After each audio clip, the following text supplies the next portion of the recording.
ɓe wona mbiyatma ɗo no kini moƴƴani awdegal ko wiide kadi moƴƴani in ko nafata ko ɓuuri hen walla bawa wona mbir ina itta pali balu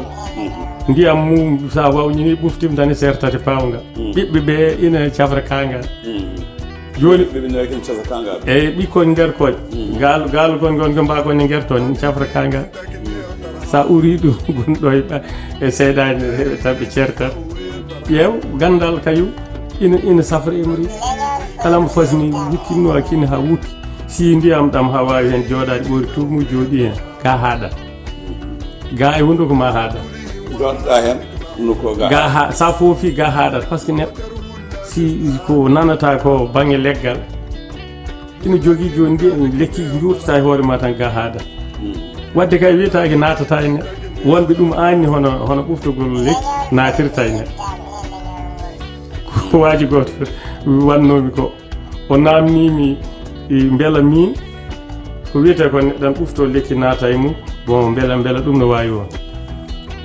mbimi no wawi won kay minne mi namnoma mbimi onon tubakoɓe onon pewdi paracetamol ko tagi hoore neɗɗo muusa yara faye kus hoore nde ɓo oɗo rewa oɗo wawi rew ko namnal par ce que soɓe jiiɗi yewloyde golle amen ɓe tan ɓe gaddate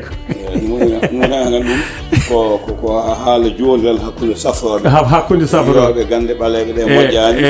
ndentoɗe no addana ndentoɗe ina waɗi ko mbiyata yimɓe ndenta kamɓe waɗi koɓe mbawa safru